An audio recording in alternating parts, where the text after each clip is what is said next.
I miss Targu-Ocna so much. The prison at Targu-Ocna was built at the end of the 19th century. It was a project initiated and funded by a princess from the Jika Komunesh boyar family, who was horrified by living conditions of the prisoners imprisoned at that time in local salt mines.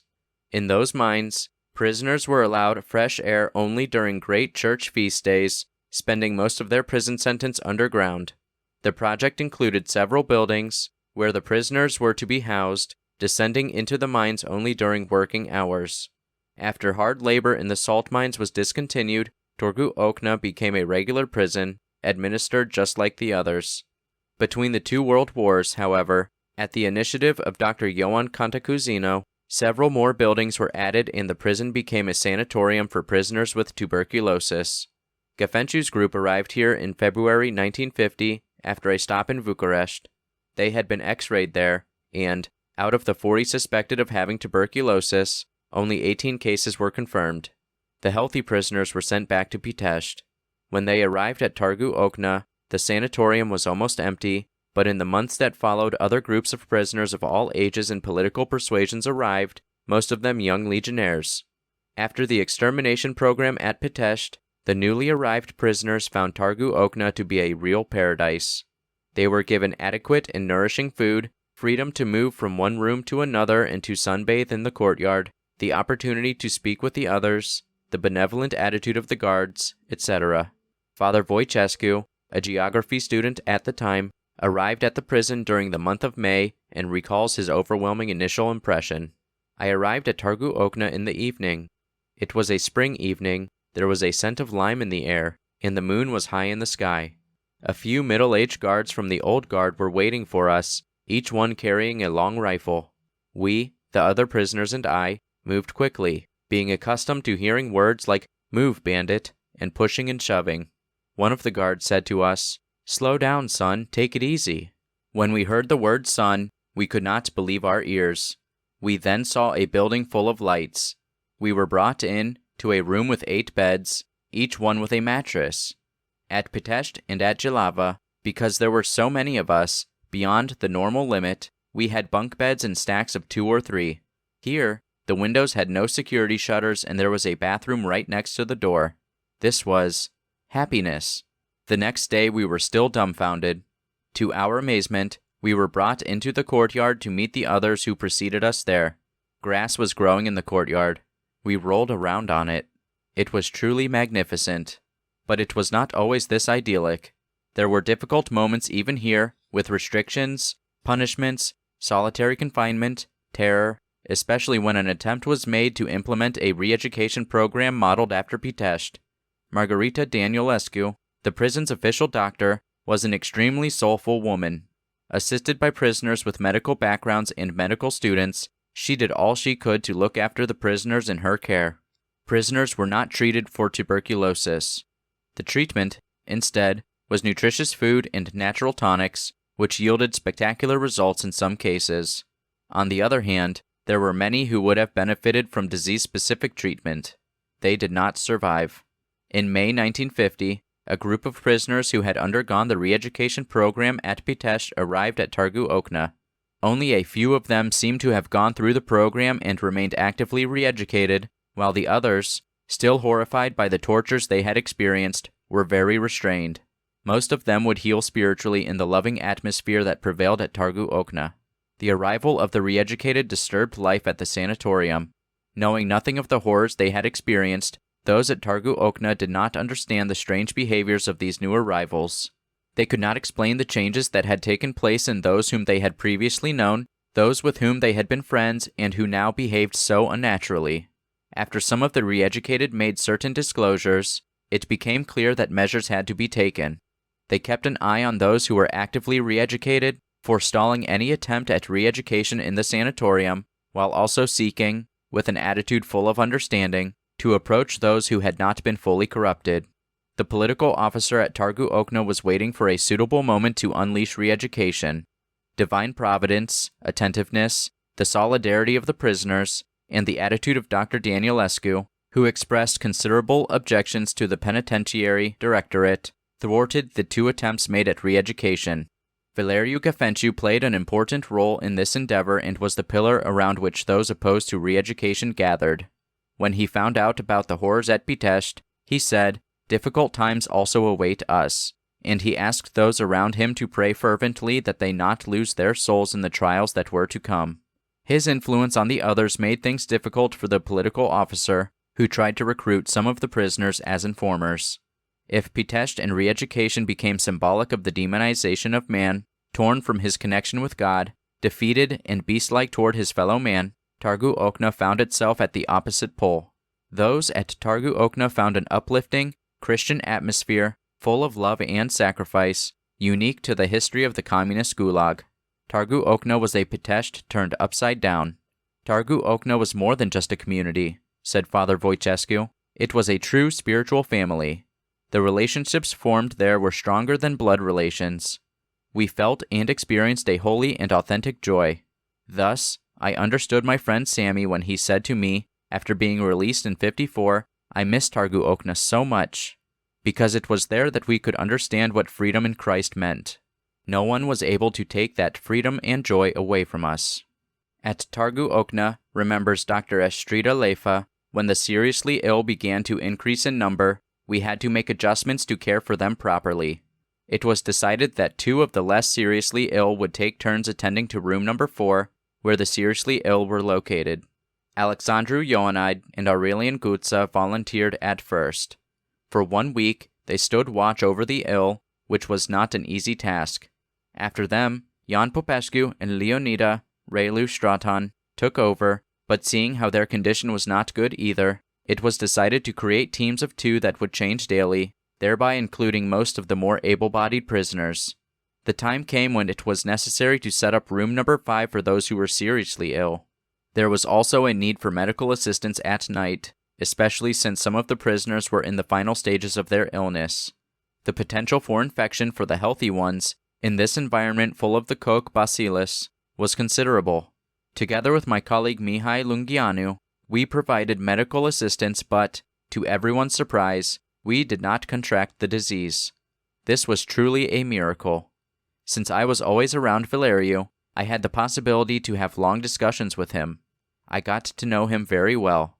Like the others, I was overwhelmed by his powerful personality and his stalwart Christian bearing.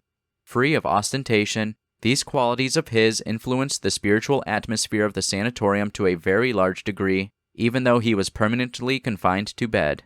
In room number 4, dozens of sick people, most of them young, lived out the last of their days. I sat in their midst and I saw them dying.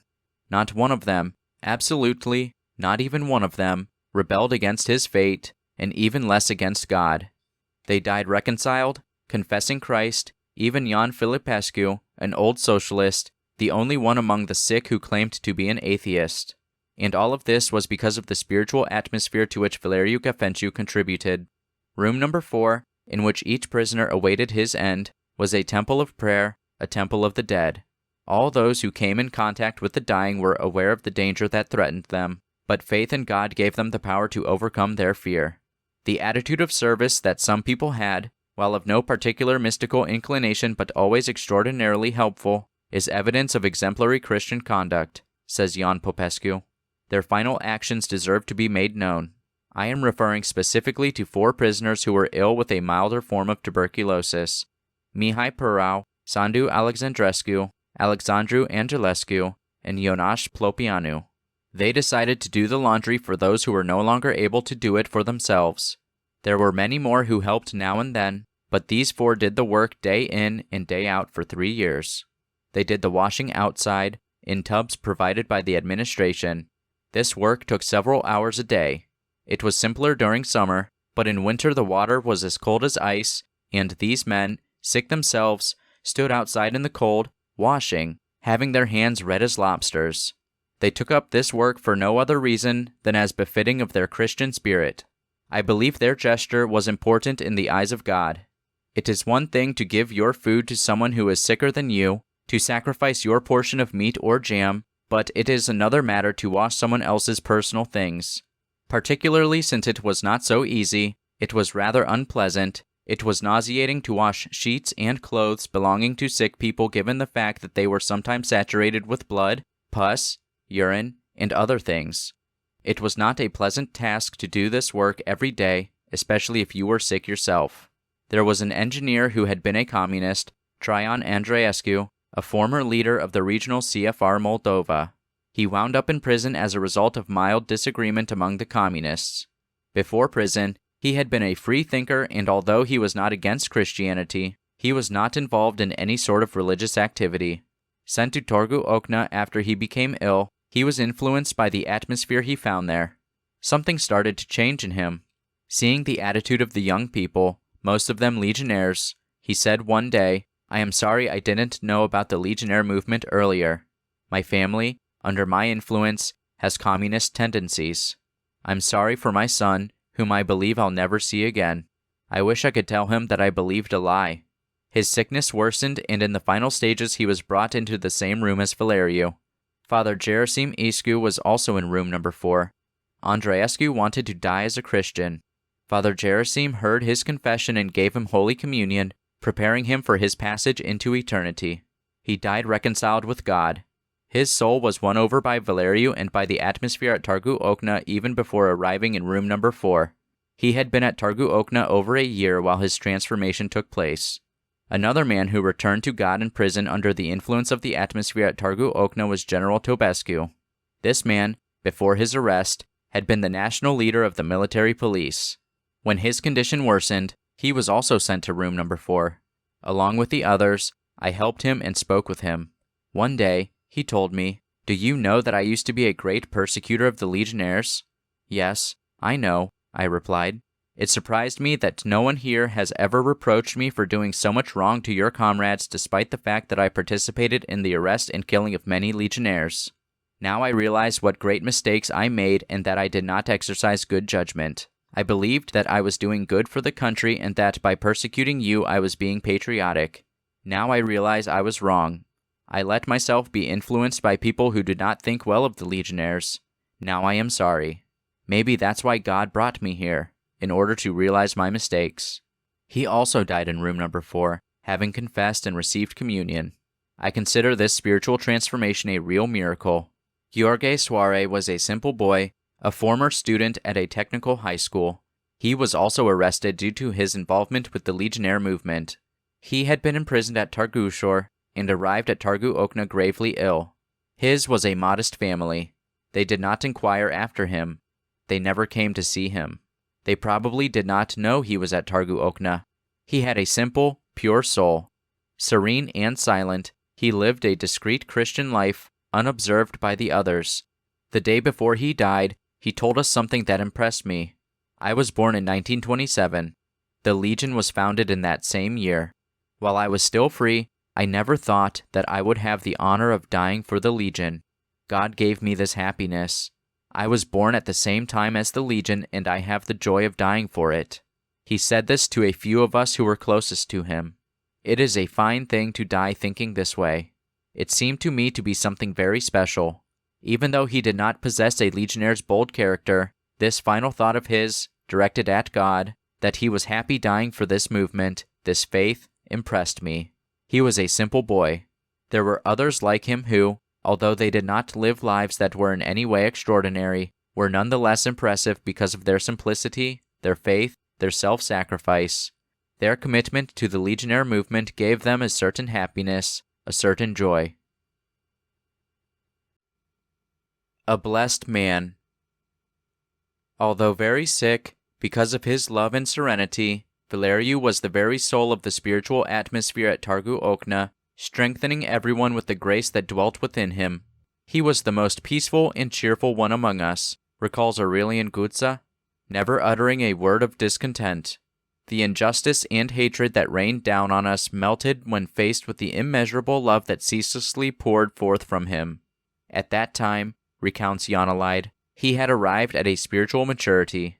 He was serene, balanced, powerful in word, controlled in deed, stable in prayer, intransigent in attitude, full of love, spreading about a mysterious attraction, and all this from the confinement of his bed resulting from his difficult and prolonged illness. He suffered from the caverns in his lungs, he had pleurisy and underwent pneumothorax, he had frequent hemoptyses, and lost his appetite. He endured rheumatic pain throughout his body, abdominal pains caused by appendicitis, and, finally, he had trouble with his heart. During the last 2 years of his life, he was no longer able to stretch out on his bed, day or night, but sat leaning on the edge of his bed with his head falling into his chest.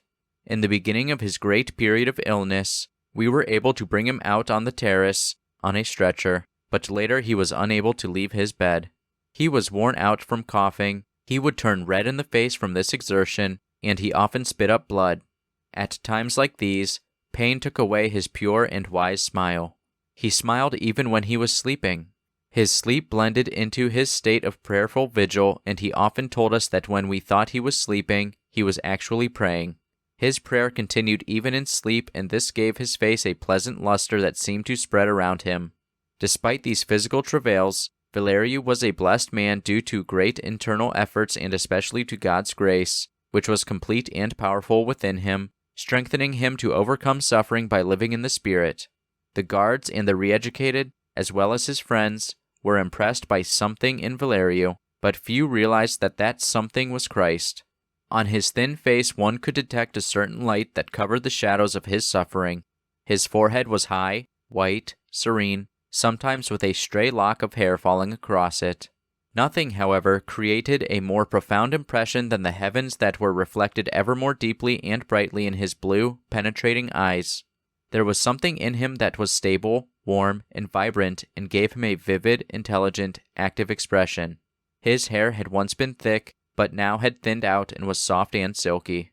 His cheeks were flushed with a consumptive beauty, such that now and then a touch of purple appeared on the transparent and immaculate white of his cheeks.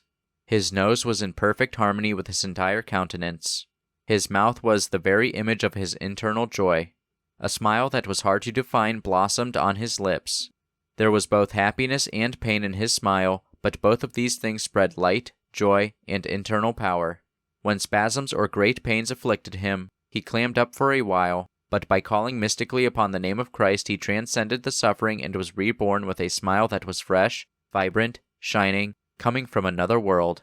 He often said that things were difficult for him, even tormenting, but he never said that he, himself, was making an effort to master the suffering. Rather, the grace and mercy of God were lifting him above it and making him happy. His dialogue with God went on ceaselessly and became all the more intense and apparent as the illness laid him low and his life entered into eternity. His beautiful and expressive head was supported by a long, thinned neck. Day and night, Valeriu did not rest on a pillow, but stayed awake with his head resting gently on his chest. His skin had acquired an unusual transparency, and though it was thin, it had a velvety quality, or rather, was finely colored in soft and pure shades. His hands were thin, as was his entire body. He could not even eat by himself, but when he lifted his hand, his very fingers diffused light. Everyone noticed this light, but in different ways, depending on each person's inner vision. His frail, delicate ribs formed bands across his chest. Because his lungs were full of a festering liquid, punctures often occurred, followed by a pneumothorax that caused the swelling to press against his sick heart. Ultimately, it was his lungs and heart that put an end to his life. His clothes were worn out and patched, some belonging to him while others had been given to him. He perspired very much and we had to frequently change his sheets. Instead of shoes or boots, he had a pair of overshoes that were quite unusable. He was wrapped up in a gray blanket and a brown tunic. Valeriu was very shy and therefore allowed no one but me to help him with his bodily functions. Now and then, I would wash him with a cloth soaked in a tub of water, while he would wash the more delicate parts. He would smile in a rather embarrassed way, and asking me to be understanding, would say, "Please, let me do it." Beside his bed there was a metal bucket covered with a bowl for him to spit in. But there came a time where he was not even able to do this by himself. Whenever someone helped him, he seemed a bit embarrassed and expressed his gratitude with much delicacy, adding a smile or a gesture that made such an impression that in the end you felt that you were indebted to him. That is why everyone looked after him with such great joy. In fact, his power of love brought out love and self-sacrifice in others.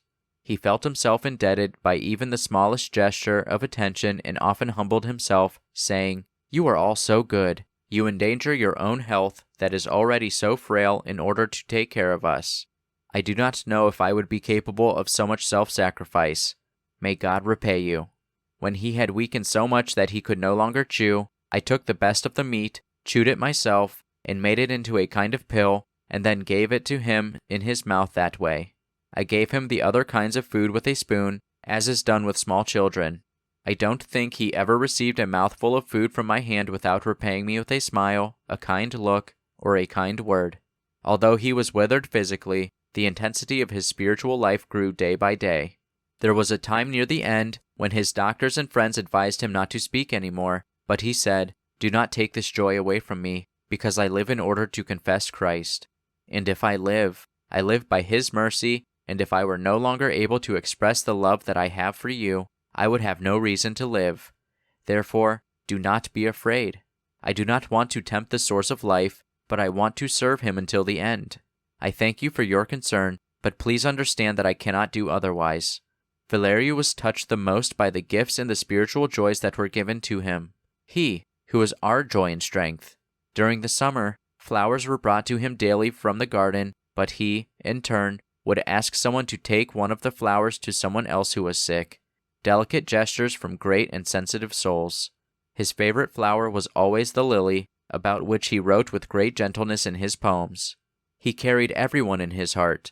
He knew that he was going to die, and he wanted to finish his days in ceaseless self-offering, as he had always done. For each person he found a suitable word or gesture. One of the many gifts he had was that of knowing people, of penetrating into their souls, and of giving them direction in their lives. Once he confessed to me, "I have to struggle hard with some of those who come to me, but nevertheless they are good souls, and in the end they arrive at the truth. Others open up like crystal chalices and receive the word of God with love and enthusiasm. There are others yet with whom a simple glance or gesture is enough to understand each other, and our closeness is profound. Priceless pearls from the kingdom of God have been gathered together here. I sense that even the re-educated look down when our eyes meet, and some of them even look for the right moment to share a good word with me. The wonderful work of God is wonderful.